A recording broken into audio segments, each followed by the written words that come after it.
दोस्तों, आज मैं आपको भारत के विख्यात महाकाव्य, प्रसिद्ध महाकाव्य महाभारत की यात्रा पर ले चलता हूँ। अभिमन्यु की वीरता के कुछ प्रसंग आज हम सुनते हैं।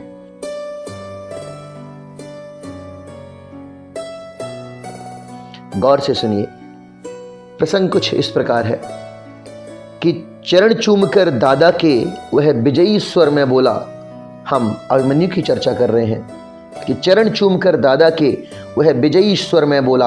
कांप उठी सागर की लहरें, सिंहों का गर्जन डोला। चक्रव्यूह में रण करने की अभिमन्यु ने ठानी थी।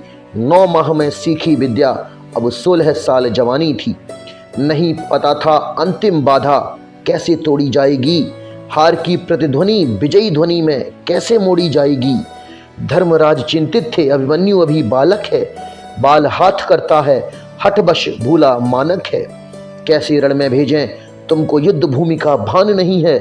युद्धों की सीमा मर्यादा का जरा सा तुमको ज्ञान नहीं है। रणभूमि की छल मर्यादा उसकी जानी पहचानी थी। 9 माह में सीखी विद्या, अब 16 साल जवानी थी। ज्ञान चक्रव्यूह तोड़ने का केवल अर्जुन को आता है। बिना अर्जुन के रण में कोई इसीलिए नहीं जाता है। नहीं गए यदि युद्ध भूमि में तो अपयश ही पाएंगे। उस अपयश से तो हम जीते जी मर जाएंगे। धर्म रक्षा को युद्ध भूमि में योद्धा लड़ने जाता है। वीर गति पाकर वह वीर स्वर्ग लोक को पाता है। वीर गति पाकर वह वीर स्वर्ग लोक को पाता है। वीर गति पाकर रण में होनी धन्य जवानी थी। 9 माह में सीखी विद्या, अब 16 साल जवानी थी। अंतिम द्वार का चिंतन करके उसका साहस डोला था। उसको तो मैं गदा से तोड़ूं, भीमसेन गरज कर बोला था। गुरु द्रोण के चरणों में उसने तीर चलाया था। चरण वंदना करके उनकी अपना शीश नवाया था। वीर अभिमन्यु अर्जुन पुत्र, तब था उसको बहन हुआ। पांडुवंश के गुरु प्रेम पर फिर था उन्हें अभिमान हुआ। कुछ वर्षों का छोटा बालक, उसकी सूरत लगी सुहानी थी। 9 माह में सीखी विद्या, अब 16 साल जवानी थी। प्रथम द्वार जयद्रथ खड़े थे, उनको था लाचार किया। चंद पलों में अभिमन्यु ने पहले द्वार को पार किया। प्रथम प्रवेश किया उसने और नयन घुमाकर देखा था। प्रथम प्रवेश किया उसने और नयन घुमाकर देखा था। अब अभिमन्यु अकेला था, सामने शत्रु का मेला था।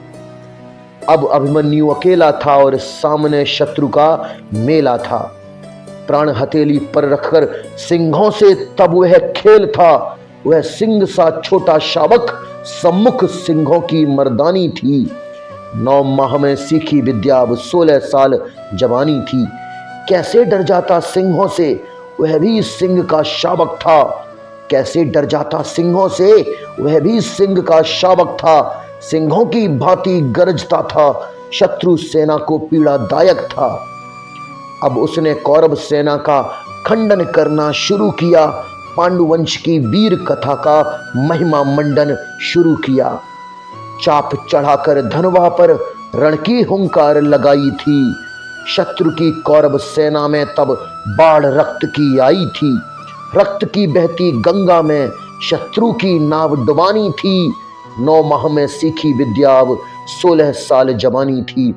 रक्त की नदियां बहती थीं, सेना कटकट मरती थी।